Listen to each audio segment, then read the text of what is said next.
Hola, te doy la bienvenida al podcast HR, Data y Branding. Soy Javier Calzolari y te voy a estar compartiendo, junto a muchos especialistas destacados, las más recientes novedades y la información más relevante sobre digitalización de recursos humanos, inteligencia artificial, marca personal y más. En nuestro episodio de hoy vamos a conversar con Sergio García Mora. Sergio es licenciado en Relaciones del Trabajo y Data Scientist Associate Principal en Accenture. Empecemos. Bueno, muy buenos días, Sergio. Muchísimas gracias por acompañarnos. Vamos a iniciar con nuestra primera pregunta para vos, que es la siguiente. ¿Cómo llegaste al campo de People Analytics y qué te llevó a especializarte específicamente en la programación con R para análisis de datos de recursos humanos? Bueno, espero que haya tiempo. Lo que me trajo al mundo de People Analytics fueron un par de cosas, ¿no? Por un lado, tenía, digamos, un quilombo grande en la empresa donde estaba trabajando en ese momento con el tema del ausentismo. Que había pasado un 4% histórico promedio, digamos, a un 8% medio mentiroso, que en realidad, o sea, cuando lo medimos apropiadamente llegaba a ser un 15%. Y bueno, eso me llevó, por un lado, a analizar las causas, a tratar de determinar si había algún patrón, digamos, cuáles eran las causas más frecuentes. Y también lo que me había propuesto en ese entonces era costearlo. O sea, costearlo, pero incluyendo todo, no solamente lo que entra en el recibo de sueldo por licencia por enfermedad. Así que bueno, ese fue uno de los factores. Y el otro factor, digamos, más a largo plazo y no tan coyuntural, tenía que ver con mi empleabilidad en el futuro. Y por otro lado, o sea, veía que en recursos humanos, o sea, no había nada nuevo, que no estaba apareciendo ninguna tendencia que fuese atractiva, que fuese diferenciadora, y también veía mucho humo. O sea, como que lo que se vendían era como, bueno, como que todo lindo, muy hippie, muy flower power, pero que le faltaba sustento por detrás. Y cuando empecé a leer sobre Big Data o de Data Mining y que eso se podía aplicar a la gestión de personas, me fascinó, porque recursos humanos, o sea, sufre mucho esto de la opinionitis, ¿no? O sea, que, bueno, a quien, digamos, o sea, el que tiene el cargo más alto, la opinión de esa persona, bueno, es la que va. Y acá encontraba, digamos, una herramienta que me permitía determinar, bueno, o sea, esto funciona y esto no funciona, y acá está la validación. Así que bueno, esos fueron como los dos motores principales de la elección por People Analytics. Y después la elección de R fue cuando comencé la maestría de Data Mining, la primera vez. O sea, la mayoría de mis compañeros, o sea, buscaban usar ese lenguaje de programación. A mí la primera vez que lo agarré me pareció un chino, no entendía un carajo y se me hacía muy, muy difícil entenderlo. Entonces encontré otro programa que se llama RapidMiner, que son como cajitas, o sea, que las conectás. Entonces tenés una cajita, o sea, que arrastrás en un canvas y que, bueno, esa cajita te sirve para cargar los datos, después otra cajita para filtrar, después otra para hacer un gráfico, otra para separar en training test y así, que es muy bonito. O sea, es más una caja negra, pero digamos, para usarlo y que funcione va bien. El tema es que cada vez que necesitabas hacer un cambio, pues, o sea, una cosa es cuando lo haces con los tutoriales, viste, son 4 o 5 cajitas conectadas, das play, claro, y funciona hermoso, perfecto. Pero después en la vida real, digamos, con datos ya, por ejemplo, de los ejercicios que teníamos en la maestría, además, o sea, esas cajitas, o sea, se multiplicaban. Entonces, agregar, por ejemplo, un proceso más, o sea, implicaba desconectar un montón de cajitas, volver a conectar, y me volvía loco. Y me di cuenta que eso lo podía resolver modificando 1 o 2 líneas de código nada más. Así que bueno, ahí fui amigándome. Y después lo otro que me gustó de R fue que la sintaxis me pareció un poco más simple al principio que la de Python. igual pasaron años hasta que me puse a programar en serio, digamos. O sea, cuando entré en Dataiku, tres años después, veía que en el interín, entre esos 3 años, siempre tuve un socio técnico, digamos. Siempre tenía una persona que se encargaba de programar. Entonces yo le decía, mira, necesito esto. Y después me encargaba así de analizar los resultados, de mirar, o sea, los outputs, a ver qué cosa era valiosa, qué cosa servía, cuál que no, qué cosas se podían corregir, qué más pedir, digamos. Pero después, hasta que no entré en Dataiku, o sea, a fines de 2019, que no necesité, o sea, programar otra vez, no había tocado ni una línea de código. Y lo que me pasó en Dataiku era que yo entré, digamos, en una consultora principalmente en ese momento de desarrollo de VDI, y entonces si yo lo que me di cuenta es que si quería, digamos, formarme como un desarrollador de VDI, siempre iba a estar corriendo de atrás. En cambio, si le metía un poco de fichas a R y, digamos, y aportar algo desde la ciencia de datos, ahí con poco me diferenciaba. O sea, entonces ahí fue que aprendí ahí fue cuando aprendí a programar en serio. O sea que en resumen es básicamente, o sea, lo que me trajo al mundo de People Analytics fue la necesidad, y lo que me llevó a aprender R fue la necesidad. Excelente. El hambre. Y aparte, conectando ahí tanto para lo que fue por ahí el inicio y después el profesionalizar, esto que decías de buscar por ahí la novedad, ¿no? De que realmente en su momento, y esto ya, o sea, parece que pasaron muchos más años de lo que pasaron en realidad, pero digo, vos fuiste un pionero en el campo de People Analytics. Realmente fue un punto ahí de inflexión, o sea, se notó cuando empezó el boom de People Analytics. Yo siempre cuento que yo considero que fui uno también de los primeros, y sin embargo yo cuando arranqué vos ya eras para mí un referente. Entonces claramente eso de que contabas que, por favor, que viste eso de que faltaba lo novedoso, de que faltaba algo innovador, algo que realmente le aportara un poco más de sustento a la gestión. Nada, eso estaba pasando en ese mismo momento. Y justamente a partir de esa observación, ¿cómo ves la evolución de People Analytics durante los últimos años, ¿no? ¿Cómo ves este campo de especialización ahora, que en realidad, bueno, cada vez tiene menos de especialización y más de obligación, diría, de generalidad, porque ya se ve prácticamente en todos los espacios de recursos humanos?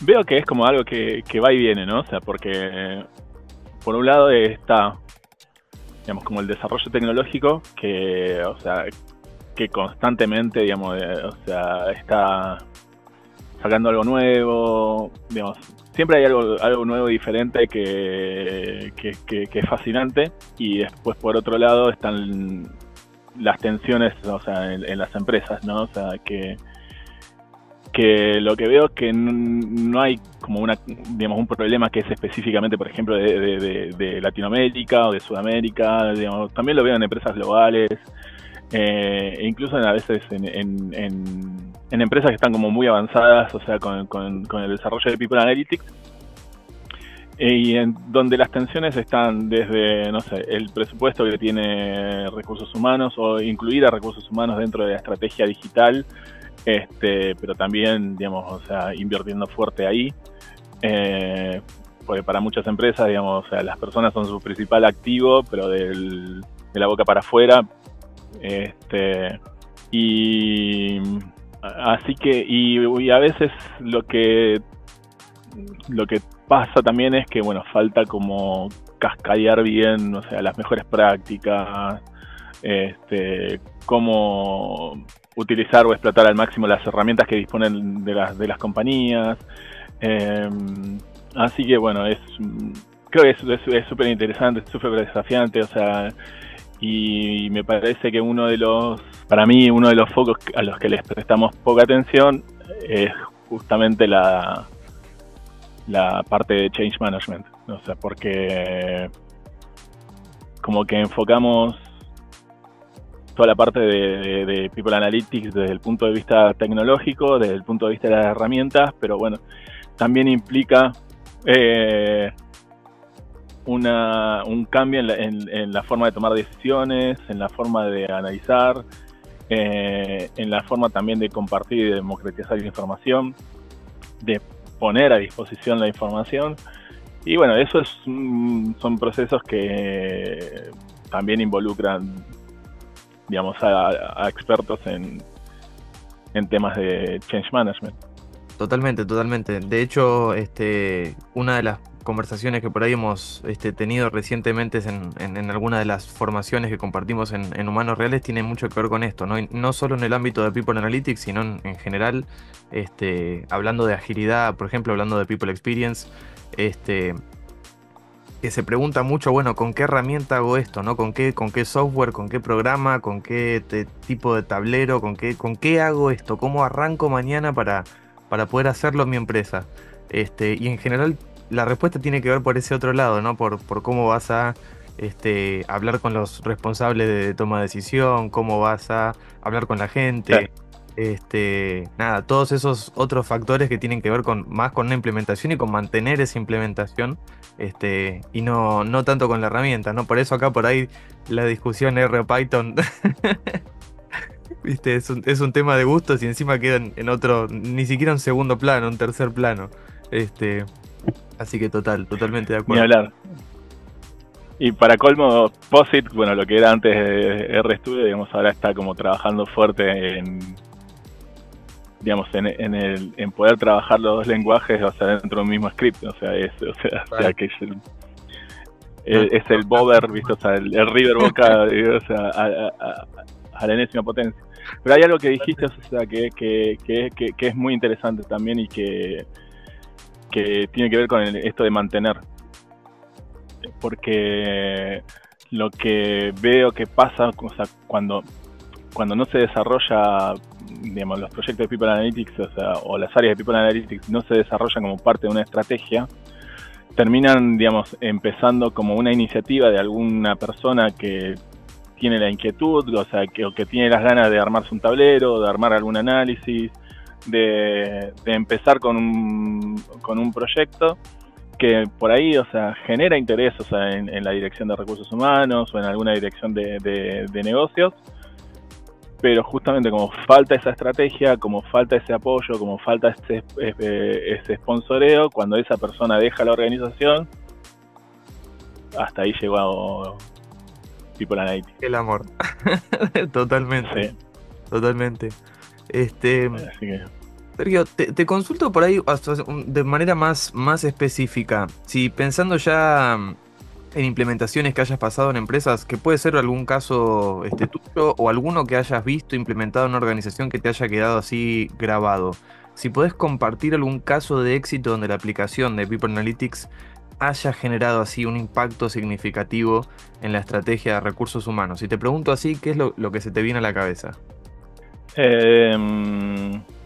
A veces se me vienen cosas como tan simples como, bueno, saber cuánta gente trabaja. Totalmente.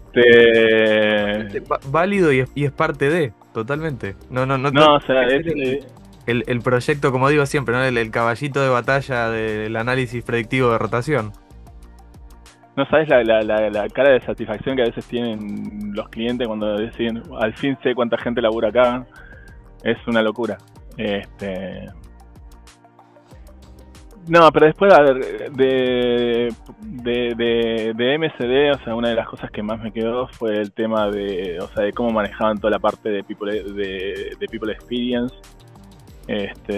Era top.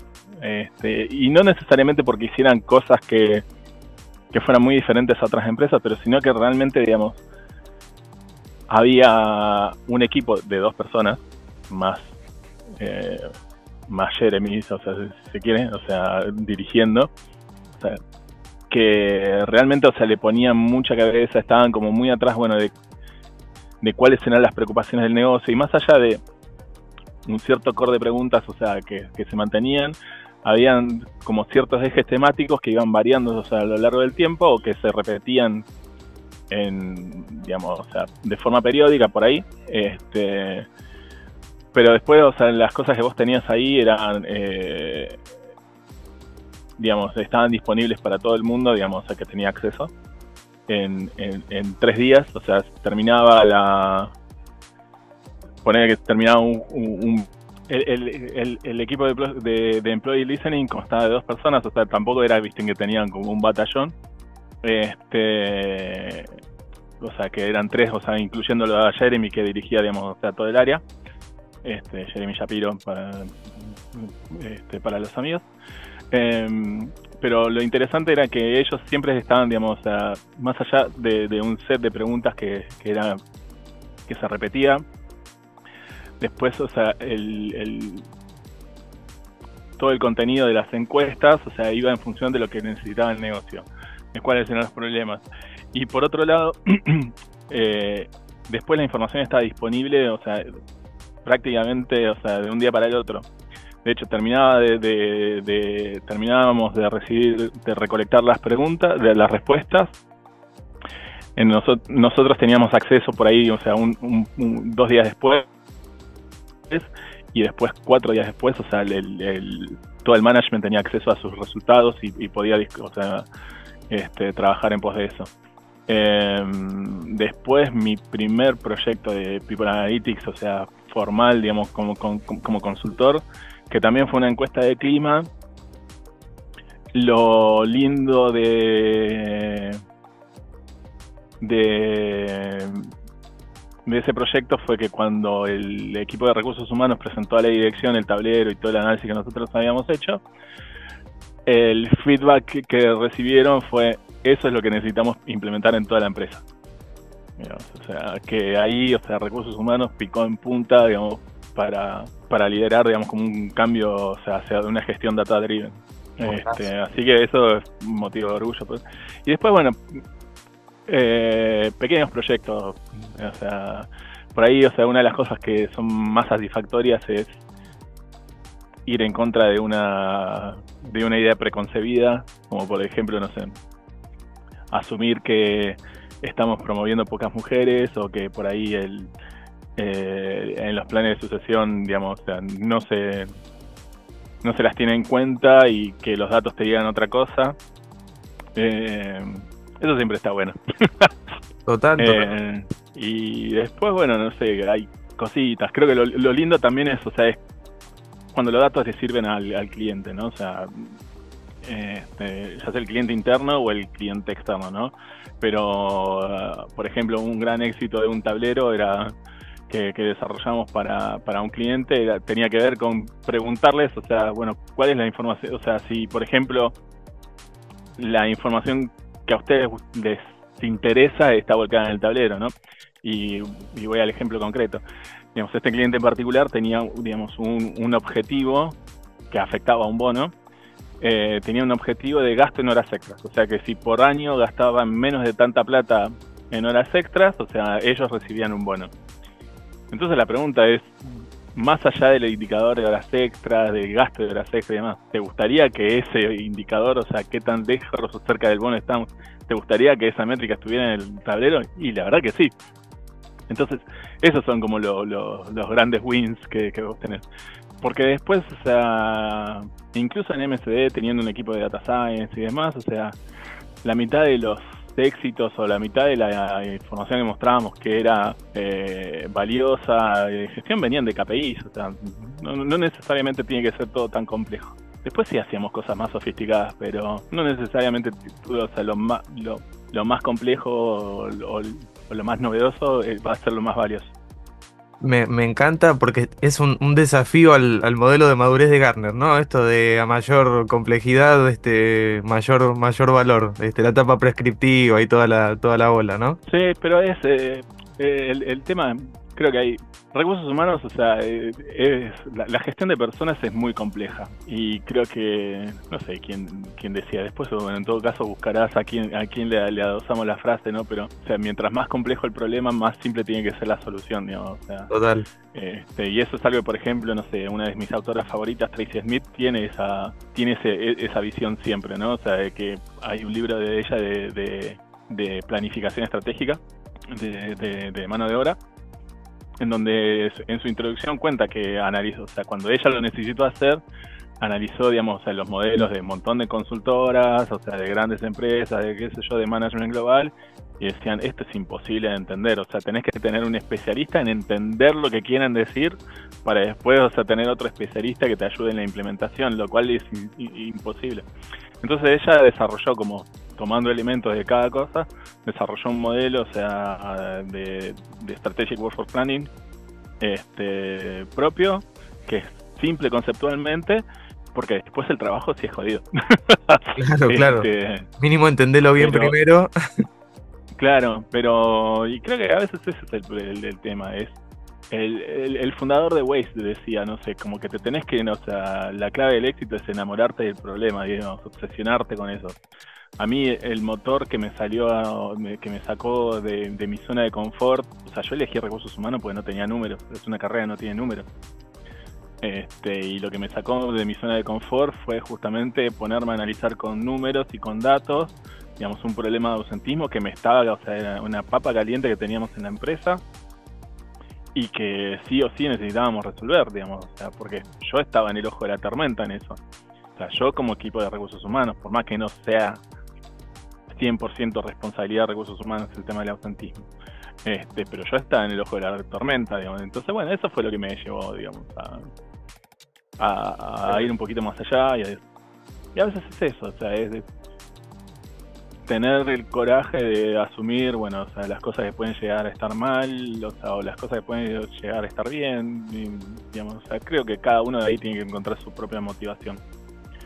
Total. Pero eso, o sea, es poder enfrentarnos, o sea, como líderes de una organización a los problemas y bueno, y que sea, y aguantar la que se venga, pues si te dicen, no sé, imaginemos que en el problema de ausentismo era un problema de, no sé, de desarrollo de carrera. Bueno, o sea, hacerme cargo de que, bueno, mi problema es ese, entonces tengo que enfocarme en resolver ese problema o de generar, digamos, un contexto que sea más favorable para el desarrollo de las carreras de las personas.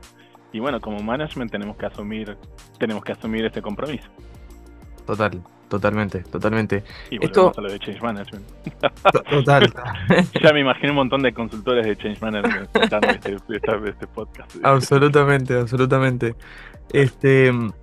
Esto me lleva a otra pregunta justo relacionado, que tiene que ver con lo que hablábamos también hace un ratito bueno, del crecimiento que ha tenido en los últimos años y cómo capaz se lo ve cada vez más de manera general en recursos humanos, pero específicamente pensando en un profesional individualmente. Y hoy, o sea, la pregunta viene por el lado de hablamos cada vez más de inteligencia artificial, de ChatGPT, GPT y de todos los otros sistemas ahí de inteligencia artificial generativa. Y se habla mucho de cuánto esto va a empezar a reemplazar, por ejemplo, ya no a los trabajos de manera general, sino a los trabajos por ahí que tienen más que ver con programación y demás, ¿no? Con la parte más tecnológica del mundo laboral. Entonces, en este sentido, ¿cómo crees que la habilidad de, por ejemplo, saber programar o de saber trabajar con datos, de saber analizar datos, mantiene o no su importancia, su relevancia al momento de que los profesionales de recursos humanos se formen? O sea, básicamente, ¿cuán importante ves aprender programación o aprender análisis de datos hoy por hoy con la llegada de la inteligencia artificial? Es una gran pregunta. Y no sé por dónde empezar a responderla, si por el meme o por una investigación. Decime vos. El meme me parece perfecto para romper el hielo.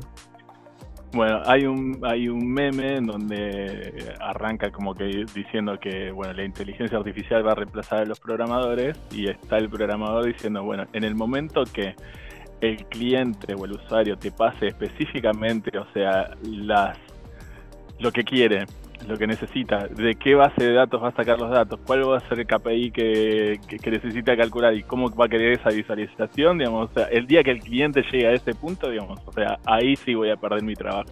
Mientras tanto, tengo asegurado trabajo por 80 años más. Hay tiempo, claro. Sí. Después hay, o sea, hablando un poco más en serio, hay como dos aristas, ¿no? O sea, en esto. Que es algo que me gusta mucho de MSD y de Accenture, donde estoy trabajando hoy, digamos. O sea, se promueve, digamos, o sea, esto del human in the loop, ¿no? O sea, este concepto de human in the loop, o sea, como aprovechar la inteligencia artificial como algo que permite como aumentar las capacidades de las personas para hacer su trabajo, ¿no? Entonces, por ejemplo, en un par de investigaciones que se desarrollaron a través de Accenture, digamos, se dicen que dependiendo de la industria, ya no me acuerdo los porcentajes, pero dependiendo de la industria hay hasta un 70% de las tareas que se pueden o automatizar o aumentar, ¿no? O sea, y el otro punto importante de esa investigación es que hace una línea comparativa, bueno, entre la proyección de revenue que pueden tener las empresas, digamos, al momento de adoptar la inteligencia artificial, y que la proyección que dicen es que mientras más human-centric, o sea, como más en torno a las personas, o sea, esto con mantener a las personas, digamos, con el foco dentro de las personas para aumentar las capacidades, digamos, de esos creo que van a ganar mucha más plata que solamente las que aprovechen la inteligencia artificial para reducir costos, por ejemplo. Y si bien, digamos, todas las herramientas de inteligencia artificial están avanzando muy rápido, hay cosas donde vos necesitas todavía criterio, mantener como cierto criterio, ¿no? Porque, no sé, de hecho, las herramientas que ya, o sea, por ejemplo, las herramientas de BI, o sea, ya te traen como un analyzer de inteligencia artificial, que por lo general lo que te tiran es como algo muy burdo, o sea, como medio berreta, ¿no? Como te dicen, bueno, sí, la mayor cantidad de personas tienen 35 años, ¿y qué hago con eso? O sea, no me sirve de nada. Claro. O sea, decime, o sea, por ahí, bueno, no sé, cruzame los datos. Y creo que, y vos dijiste algo que es, o sea, aprender a interpretar los datos. Por ahí, o sea, no tanto aprender a programar, entre comillas. Bueno, lo dejamos ahí para ahí todo eso. Pero aprender a interpretar los datos es vital.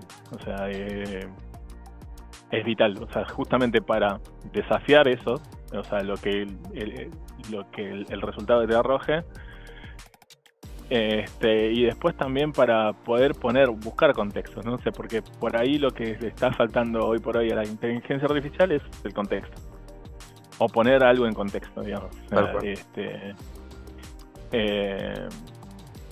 Que por ahí eso sí, o sea, es algo que todavía es facultad humana. Pero eso incluso es, o sea, mirando, no sé, el gráfico de la esquina derecha del tablero contra el gráfico de abajo del medio, digamos, o sea, hasta ese nivel, digamos, ¿no? O sea, así que bueno, creo eso. Y el concepto de alfabetización de datos, o de data literacy, o sea, para hacernos los chetos y decirlo en inglés, me parece fascinante desde ese punto de vista, porque, o sea, la definición o sea, es trabajar, analizar y debatir con datos. Entonces, eso implica saber interpretar una visualización, saber interpretar un KPI, saber interpretar o sea, qué significa que determinado KPI suba o que determinado KPI baje. Así que, y eso, o sea, creo que va a seguir siendo crítico, o sea, lo llevo un poquito al básquet con un poco en relación, digamos, a una entrevista que le hicieron a Gaby Fernández, que fue un jugador de la generación dorada, por ahí no de los estelares, pero le preguntaban, bueno, en esta NBA moderna donde todos tiran triples, digamos, o sea, ¿cuál va a ser el diferencial? Digamos, o sea, y el tipo decía, bueno, si tenés un grandote que se sepa postear, digamos, o sea, que sea trabajar cerca en digamos, hacer algo que siempre hacían los pivots o los saltos de los equipos, ahí creo que vas a tener siempre un diferencial. Y era como medio contraintuitivo lo que proponían, porque eran como volver a los fundamentos básicos del básquet, digamos. O sea, y creo que con la inteligencia artificial, o sea, y todas las herramientas nuevas que van surgiendo, creo que no hay de perder de vista los fundamentos.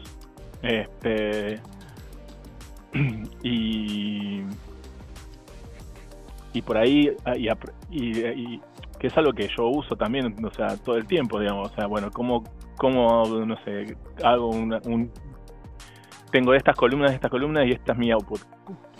ChatGPT, decime cómo calcula una regresión múltiple. Claro. O, digamos, o sea, o necesito hacer algo en Excel, digo, o sea, bueno, tengo esta columna, necesito que cargar, o sea, mes a mes, por ejemplo, la carga de determinadas cosas. Y bueno, o sea, y ahí es cuando está aumentando mi capacidad, digamos. Totalmente. O sea, no está reemplazándolo, o sea, entonces lo que yo necesito, lo que el cliente necesita, o lo que el negocio necesita, y poner, o sea, va a ser una facultad de las personas, y después, o sea, interpretar los resultados. ChatGPT te puede dar, digamos, o sea, las herramientas de inteligencia artificial, incluso embebidas en las herramientas que ya usamos, o sea, te pueden dar, digamos, o sea, como una pista, pero después, o sea, sos vos el que le da el contexto. Totalmente. Y lo que me parece esencial y que no hay que perder nunca de vista es que las decisiones, o sea, las tomen las personas. Amazon tiene varios ejemplos de por ahí, no sé, de despedir gente automáticamente porque, no sé, un chofer, no sé, alguien hizo una maniobra mal y el chofer frenó de golpe y quedó muy cerca del auto, y bueno, entonces ya lo penalizaron o lo sancionaron y demás, y sin tener en cuenta el contexto. Sin recursos humanos de por medio, tal cual. No, sin una persona de por medio. Nosotros en DataIQ, por ejemplo, habían desarrollado un modelo de inteligencia artificial que detectaba cuando una persona no estaba utilizando un EPP. Digamos, entonces, y en vez de mandar un mensaje automático, bueno, o una sanción automática a tal persona, se mandaba un reporte todas las mañanas que se decía, bueno, revisar las cámaras tal y tal, a tal hora, a tal lugar, entonces una persona evaluaba si eso ameritaba una sanción o no. Claro. Porque no es lo mismo, digamos, una persona que no sé, está sin usar el chaleco reflectante, digamos, o sea, o el casco durante toda la jornada, que una persona que se sacó el casco para secarse el sudor. O sea, para rascarse la cabeza un momento y seguir, sí. Y ponérselo. Entonces, viste, o sea, en eso necesitas, o sea, y hace poco, no sé, leía también un artículo donde un chico en Londres, o sea, bueno, lo contaban, o sea, como un caso en Inglaterra, donde decían, bueno, o sea, entré en esta empresa y en ningún momento vi una persona, o sea, en todo el proceso, o sea, de selección, de reclutamiento, de entrevistas, estaba automatizado, y digamos, en ningún momento vi una persona. Tremendo. Digamos, o sea, claro, entonces vos decís, no está bueno eso, digamos, o sea, qué sé yo. No, total. Yo estoy totalmente de acuerdo con este concepto de impulsar, digamos, ¿no? Que no es reemplazar, sino empoderar, darle por ahí un par más de niveles. Yo lo veo mucho conmigo, con Python puntualmente, porque yo programo en Python y yo, nada, tengo un nivel, digamos, nivel 2, si se quiere, y empecé a programar ahí codo a codo con ChatGPT, por ejemplo, y hay cosas que me escapan, y pude subir, digamos, a nivel 3, nivel 4, pero bueno, primero tenía que saber qué le tenía que pedir, por dónde tenía que encaminar la solución, qué era lo que quería hacer, y por dónde podía llegar a hacer el camino para llegar hasta esa solución. Claro. Debuguear errores, o sea, decirle, no, mirá, en realidad está teniendo este comportamiento, yo quería que haga esta otra cosa. Hay como otra parte ahí en la que, por lo menos por ahora, no les estaría saliendo por su cuenta 100% de manera autónoma, ¿no? Claro, sí, ¿no? Sí, no, pero incluso mientras vaya mejorando, o sea, también, o sea, es el saber qué pedirle, ¿no? O sea, y el saber qué pedirle es la base de People Analytics también, o sea, porque, o sea, te decía hace un rato, o sea, yo durante muchos años, o sea, no toqué una línea de código, pero sabía qué pedirle a mi socio. Sabía decirle, che, mira, este es el análisis que necesito, esto es lo que buscábamos, o sea, esto me sirve, esto no me sirve, lo mismo que decías vos, o sea, mira, se está comportando de esta manera, digo, bueno, esta correlación, si bien estadísticamente es mucho más alta, no me dice nada, pero esta otra que por ahí o sea, no es tan fuerte, o sea, es mucho más valiosa, vamos por ahí, es la base de todo. Totalmente. Sergio, para ir cerrando ya, una última pregunta, como pensándola como recomendación, como tip, digamos, un tip que le darías a alguien que quiere iniciarse hoy en el mundo de los datos de recursos humanos. ¿Qué le dirías? Bueno, puede ser un tip, puede ser un par de tips, algunos ya los fuimos hablando, ¿no? Pero digo, si tuviera que ser tu recomendación, ¿qué le dirías? En primer lugar, o sea, que no le hagan caso a nadie que dé consejos de cómo, o sea, tiene que ser su carrera en People Analytics, porque la verdad, o sea, mientras más avance mi carrera, o sea, veo que es menos lineal, o sea, acá es menos lineal, pues vos decís, no sé, antes tenía el tupé de decir, bueno, tenés que aprender esto y esto y esto, pero después veo gente que se desarrolla que trabaja solamente con Excel, y vos decís, bueno, ya me rompió el molde. Entonces, primero, digamos, o sea, como que no le presten atención, digamos, a lo que decimos los que damos consejos sobre carrera. Vayan probando lo que, o sea, pero sí prueben todo lo que haya, o sea, o lo más que puedan, o sea, y no necesariamente es ir a fondo con Python o con R o con SQL o con Power BI o con Looker o con Tableau, digamos, no necesariamente es a fondo, pero sí probarlo, o sea, y fíjate qué onda, o sea, y en la medida de lo posible, al principio, mientras estás explorando, no gastes ni un peso, o sea, ni en licencias, ni en cursos, ni nada por el estilo. Cuando encontraste algo que te gustó más o menos y que le encontrás el sentido y que te va a servir, o sea, para los problemas que hoy tenés, entonces ahí sí, o sea, decir, bueno, necesito validar esto, buscate un curso, y el último consejo es buscar comunidades, o sea, una de las cosas que me gustó mucho de R fueron las comunidades de R, o sea, como R Envires, R-Ladies, que encontré gente muy solidaria, muy amena, que no te hacían sentir como un boludo cada vez que hacías una buena pregunta. Así que bueno, esos serían como mis 3 centavos. O sea, no le creas a nadie, explora por tu cuenta, pensalo desde tu propia necesidad empresarial o desarrollo de carrera que te gustaría. No gastes un peso en cursos hasta que no estés seguro que eso te gusta. Y tercero, busca comunidades. Así que bueno, en eso. Excelente. Bueno, Sergio, muchísimas gracias por tu tiempo, muchísimas gracias por la información, muchísimas gracias por habernos acompañado. Bueno, y esperamos volver a encontrarnos pronto en algún otro episodio. Por supuesto. A disposición cuando lo quieras. Gracias por acompañarnos hasta el final de este episodio. Nos encontramos la próxima con mucho más HR, Data y Branding.